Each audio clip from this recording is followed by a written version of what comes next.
Hi everyone, I'm Rick Neuheisel, and welcome to Varsity Days. Our historians here at the Pac-12 Network have discovered rare films from the past, films that portray historic moments that have made the Pac-12 the Conference of Champions. The year, 1978. Laverne and Shirley was the top-rated TV show, and the Bee Gees were dominating the music charts with 3 songs in the top 6. On the conference front, the Pac-8 became the Pac-10, as Arizona and Arizona State officially joined the conference in all sports. It is against that backdrop that we present to you, in its original format, the 1978 Pac-10 season preview. While this film looks ahead at the season rather than reviewing it, it features great stars like USC running back Charles White and, of course, the throw-in Samoan, Washington State's Jack Thompson. So let's get started. Here's our host, Bill Flemming.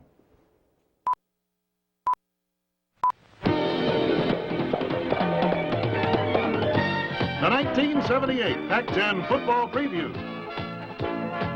Presented by General Motors Parts Division. Keep that great GM feeling with genuine GM parts. The Pac-10 Football Preview features the Wildcats of Arizona, the Sun Devils of Arizona State, the Golden Bears of California, the Ducks of Oregon, the Beavers of Oregon State, the Cardinals of Stanford, the Bruins of UCLA, the Trojans of USC, the Huskies of Washington, and the Cougars of Washington State University. Hello, everybody. I'm Bill Flemming, welcoming you to the Pac-10 Football Preview of 1978. And with me is the commissioner of the Pac-10, Mr. Wiles Halleck, who this year is welcoming 2 new teams. It no longer is the Pac-8, but the Pac-10 with the addition of the 2 Arizona schools. That's right, Bill. All 8 of us in the old conference welcome Arizona and Arizona State into a new Pac-10, both of whom have great athletic programs, are fine universities, are exceptionally competitive in football, and will add a great deal of competitive balance and prestige to our conference, we believe. I want to welcome the 2 new coaches to the competitive situation in the Pac-10. Frank Cush of Arizona State. I guess Frank had some reservations about coming into the conference, but he is a great coach of 20-year standing, former coach of the year with a tremendous record, very forthright in his approach to the game and to everything. And Tony Mason, an exciting coach from the University of Arizona in his 3rd year. They're going to like the Pac-10, and we're going to like them. I think I should say also that we have 2 new coaches from the old Pac-8, one at the University of California, Roger Theater, who was the offensive coordinator, replacing Mike White, who knows that personnel and will carry on successfully, I'm sure.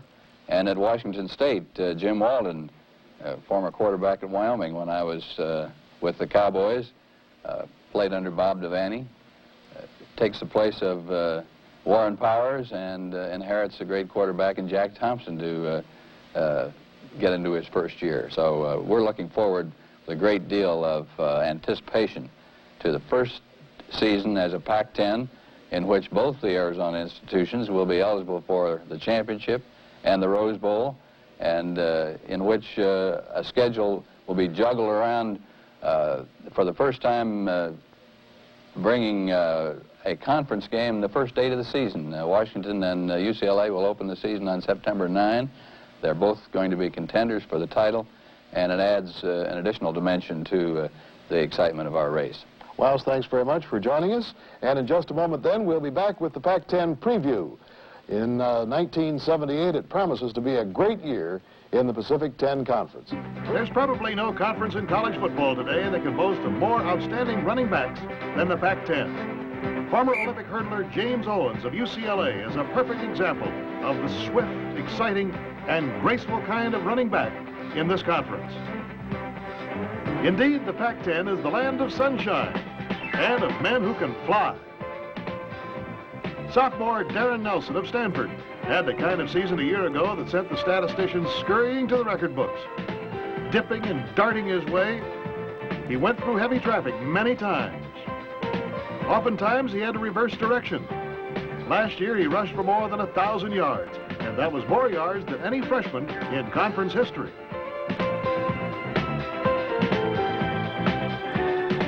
At Oregon State, they rely on the powerful running of James Fields. His strong legs break tackle after tackle. This 215-pound senior plays at both fullback and tailback. And it doesn't really make any difference to him. He excels at both positions.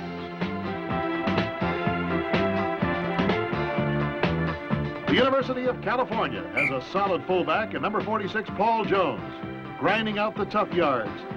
Oftentimes, he drags opponents into the end zone with him. He's big and he's strong. He's 6'2", 225, and he's just a junior. A real workhorse, and as you can see, a punishing runner. Yes, the Golden Bears are a potent team with Mr. Jones in the lineup. When the University of Arizona makes its conference debut, the names and numbers may be a little unfamiliar, but it won't take long until everyone discovers the many skills of number 44. He's Hubert Oliver. Quickness is his trademark. Last season, Oliver had the best average per carry among the Arizona runners, better than 5 yards per rush.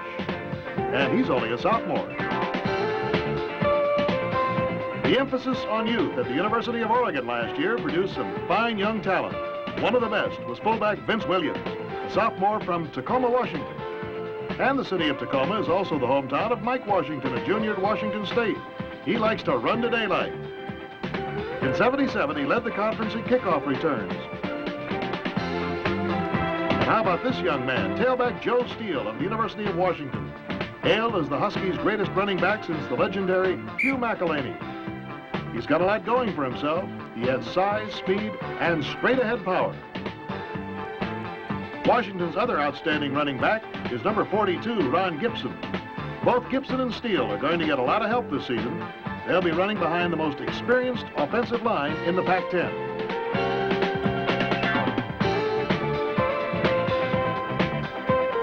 Arizona State's Arthur Lane has been nicknamed the Turtle, but I guarantee you this 5'8" junior doesn't crawl once he gets the ball. Just watch this next run. He's virtually stopped, but through determination and the pumping of those legs, he sheds several tacklers, breaks away, and gallops another 25 yards. Number 40, fullback Mike Harris, gives the Sun Devils even more strength. He was Arizona State's top rusher last year with 738 yards. USC coach John Robinson often has a worried look on the sidelines, but one thing he doesn't have to worry about is the Trojans' running game. Number 12, Charles White, in 2 years has twisted and turned for 2,336 yards. He's now closing in on the Trojans' career rushing record held by Anthony Davis. Inside or outside or up the middle, Charles White is a dangerous runner. And opponents can't key on Mr. White because the Trojans have another weapon, number 22, Dwight Ford. Few backs anywhere are as explosive as Ford. Just give him maneuvering room, and up comes a quick 6 points. Proof of Ford's ability is his career rushing average. It's more than 7 yards per carry. And last year, Dwight Ford had 4 touchdowns of at least 50 yards. And so with runners like Dwight Ford and Charles White, and the bull-like blocking of linemen Pat Howell, Brad Buddy, and Anthony Munoz, the Trojan stampede will continue in '78. A quick trip on the Santa Monica Freeway takes you to UCLA, where you'll find a devastating 1-2 running punch. Number 27, Theodis Brown, 6'3", 218-pound senior, may be the fastest big back in the country. An all-conference selection 2 years ago, he missed 3.5 games last year with a dislocated elbow, but he still rushed for nearly 600 yards. His running mate, of course, needs no introduction. We saw him earlier, world-class hurdler James Owens. He ranks with the top running backs in the conference, a definite threat to go all the way each time his play is called. And so I think you have to agree the Pac-10 has a bundle of classy running backs. And out of this group just might come an All-America or two. Or who knows, maybe even the Heisman Trophy winner.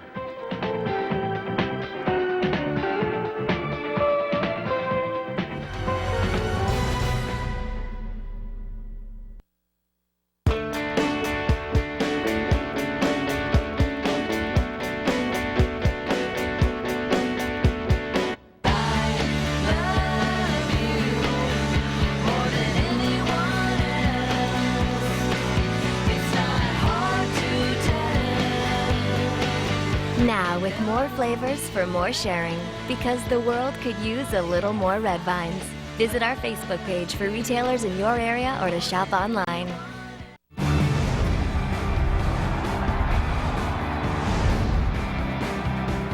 Growing up in Oregon and doing track and field at a young age, I was always influenced by what's happening here in Eugene at Hayward Field.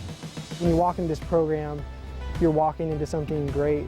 Being a part of the family is an amazing feeling. They push you every day. It's an accomplishment that I've been able to reach and a goal that I wanted forever. And there's a reason why it's called Tracktown USA. There's a legacy here, and you know, people call it Hayward Field magic. And I think just being a part of that, having the O on your chest when you compete, and just knowing that you know all these fans here for you, it's just an atmosphere I don't think you can create anywhere else. And so I think we've earned that Tracktown USA name, and that's what I'm striving for every day. I'm here and I want to earn it. My name is Dakota Keys, University of Oregon decathlete. Go Ducks! You're looking at linebacker Jerry Robinson, one of the top defensive stars in the Pac-10 Conference. For 2 years in a row, he's been named the Consensus All-America. One more selection and Robinson will become college football's first three-time consensus choice since Doak Walker. Another Bruin standout is nose guard Manu Tuiasosopo. Elsewhere in the conference is tough Al Harris, 6'5", 230, a superb defensive end for the Sun Devils of Arizona State. It's been a long time since California has had a defensive star the caliber of number 94, Ralph Deloche, a third-team All-America selection in 1977. Helping out Deloche and anchoring the Golden Bears up front, number 78, Pat Graham, just a sophomore. The heart of Stanford's defense is Gordy Saraceno, an all-Pac-8 linebacker, averaged 16 tackles per game last year. Saraceno really enjoys sacking quarterbacks, and nobody will disagree that he's one of the hardest hitters in the Pac-10. And if pressuring the passer appeals to you, you'll like end Chuck Evans of Stanford, one of the best pass rushers in the conference. Where's number 89?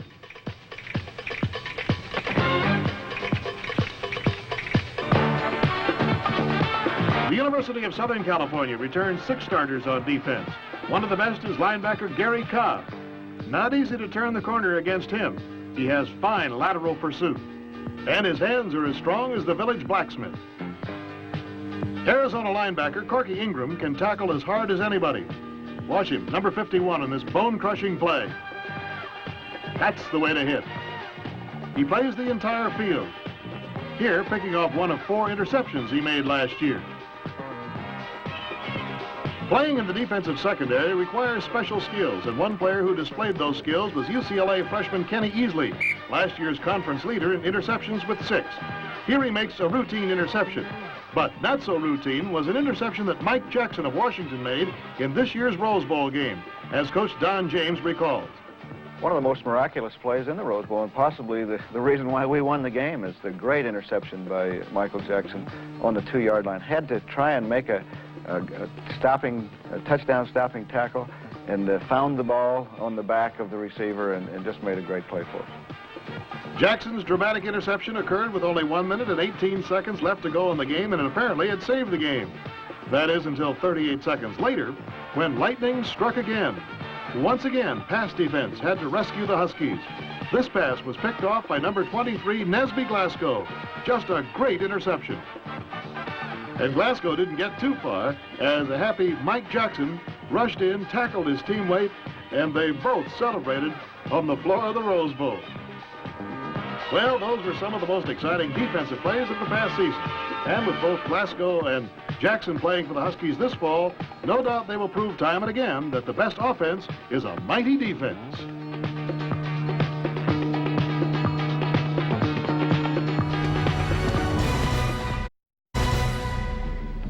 Coach Rich Brooks of the University of Oregon begins his second season as the head coach of the Ducks. We asked him to evaluate the offensive stars of the Pacific 10 Conference. To go over the individual talent in this league probably would take most of the time on the show because of the type of offenses seen in the Pac-8 last year, and the 2 new teams also will be the same type of offenses in addition coming into the Pac-10 this year. I believe that this conference, more than any other conference in the country, throws the ball well, and every team has an outstanding quarterback and some receivers that catch the ball. We do have a fine receiver ourselves here at Oregon in Kenny Page, who got 40 passes last year. And we expect Kenny this year to have an outstanding year. Page's quarterback from last year, Jack Henderson, has been graduated. So this year, Ken Page will be catching passes thrown by the highly acclaimed junior college transfer, Mike Kennedy. Brooks says that Kennedy has one of the finest pure passing arms that he's seen in 15 years of coaching. California has a wide-open offense and a pair of experienced quarterbacks that make things work. Number 11, Charlie Young, the starter almost all last year, threw for 12 touchdowns. And again this fall, he'll be throwing the long one to this man, number 99, Floyd Eddings. But pushing Young for a starting berth is number 17, Gary Grauman. He throws with pinpoint accuracy and had only 2 passes intercepted all last year, certainly a remarkable achievement in any league. Both Grauman and Young are seniors, and they assure the Golden Bears an explosive passing attack. Directing the Pro T offense of the Arizona Wildcats will be number 5, junior Jim Cron. He's a hometown product of Tucson. And in '78, he'll be passing to sure-handed receivers like number 1, Reed May. And number 82, Ron Byer, the regular tight end for the past 2 years. At Oregon State, they're counting on senior John Norman to keep the scoreboard operator busy. Norman is primarily a passer, much like his coach, Craig Fertig, used to be. Fertig, of course, is a former Pac-8 quarterback himself at USC. The Oregon State staff is expecting big things from Norman for a couple of reasons. First of all, he appears to be fully recovered from a series of nagging injuries. Secondly, the Beavers have a solid nucleus on offense. 7 starters returned, including James Field and this man, number 3, Willie Johnson. Norman does like to run the option occasionally. Here he rolls out and fires a perfect shot to his favorite receiver, Steve Curry, another of this year's returning receivers. Overall, the Beavers should be much improved this year, definitely on the road back.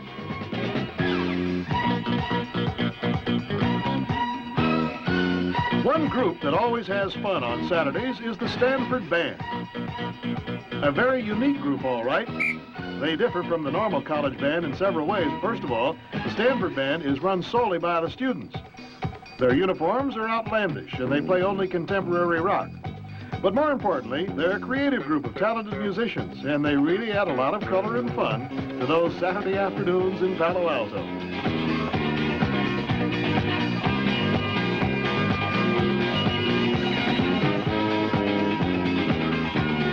On the field, however, it's all business. Stanford coach Bill Walsh takes his football seriously, as does his number 1 quarterback, Steve Dill. Although he played most of last year behind consensus All-America Guy Benjamin, Dill's proved that given a chance, he can do the job. Against UCLA, for example, he passed for 287 yards and the game-winning touchdown with only 37 seconds left to go. Dills and Darren Nelson probably will form Stanford's top passing combination. Nelson caught 50 passes last year. Together with his 1,000 yards rushing, he became the first player in college football history to accomplish that feat.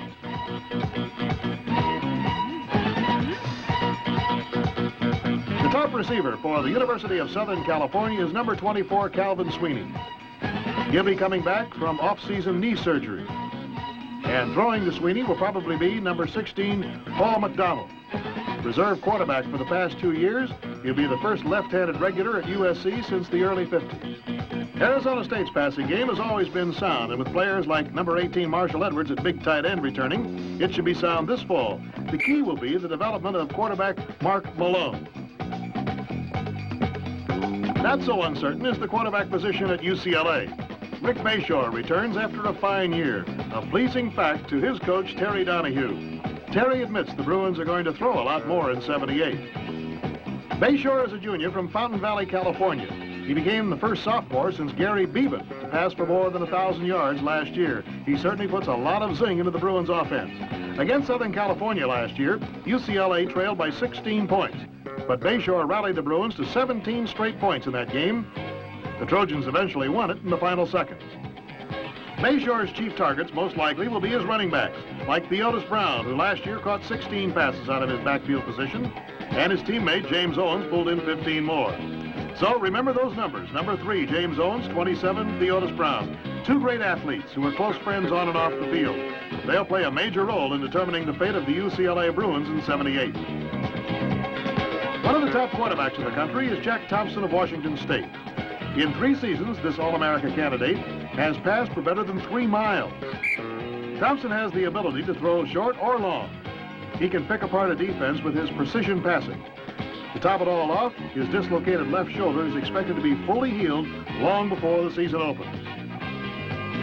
Yes, the state of Washington was high on Jack Thompson last year, but perhaps even higher on the Washington Huskies, who had a remarkable year. They not only won the conference championship, but upset Michigan in the Rose Bowl game. Will the Huskies be as good in '78, particularly without quarterback Warren Moon? Coach of the Year Don James had these thoughts when we asked him about the Huskies of 1978. Even though we lose 12 seniors, we're not dead yet, so to speak. We've got 18 starters back and about 19 backup players that will be returning. So we feel as though we have an excellent nucleus. Some of the outstanding players returning that you would want to hear about would be a Joe Steele, our tailback. Joe's 6'4", he weighs 205 pounds. He has excellent speed. I think he has the hands to play in the NFL today, and that's the thing that makes Joe such an outstanding player. Also on offense, I think you'd have to go to Spider Gaines, our split end. Spider's a world-class hurdler. Won the NC2As as a freshman and won the conference as a freshman. And is blazing speed and developing his hands and moves, and I think truly a great player. With players like Spider Gaines, Joe Steele, Ron Gibson, Scott Greenwood, and Kyle Heinrich returning, the Huskies are definitely going to be a title contender this fall. Back for more of our Pac-10 football preview right after this message from General Motors Parts Division.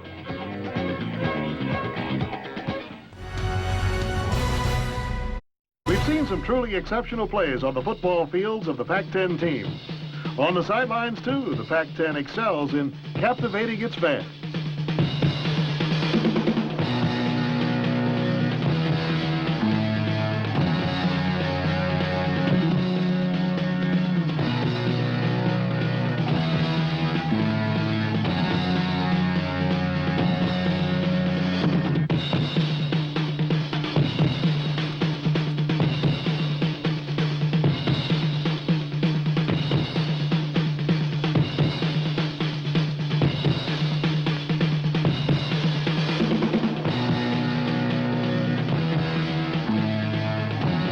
With such attractions, or perhaps in this case distractions, and with dramatic finishes like we saw in the Rose Bowl, it's no wonder the Pac-10 is a showcase for college football. The conference last year had 6 teams that finished with winning records, and a perfect record in 3 bowl games. The conference championship itself wasn't decided until the final game, in fact, the final 2 seconds. Remember this 38-yard field goal by Frank Jordan? It gave USC the victory over UCLA. It sent Washington to the Rose Bowl. And the Trojans extended their own season by going to the Bluebonnet Bowl. But poor Frank Jordan, mobbed and buried under an avalanche of Trojan teammates. This wild scene led to the Bluebonnet Bowl, where the Trojans rolled over Texas A&M. And the highlight of that game was this electrifying run by Trojan tailback Dwight Ford. He went 94 yards. This was the longest run from scrimmage in the brilliant running history of USC.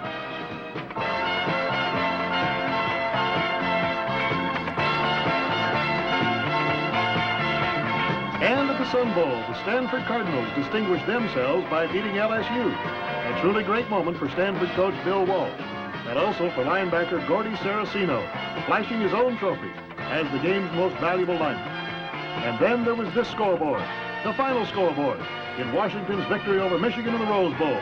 A proud Don James rides the shoulders of his jubilant players. It's a long way between now and the next bowl season, but the journey should be an exciting one for all 10 of the Pac-10 title contenders. USC, UCLA, Stanford, and Arizona State would all finish ranked in the final coaches' top 20. As for Pac-10 champions USC, John Robinson's squad would finish 12-1, defeating Michigan in the Rose Bowl to claim a share of the national championship. In a controversial finish, the Trojans took the top spot in the coaches' poll, but finished second to 11-1 Alabama in the AP poll, despite beating the Crimson Tide 24-14 in Tuscaloosa. Hey, we hope you've enjoyed our look at the 1978 Pac-10 season. Thanks for watching, and we'll see you next time on Varsity Days.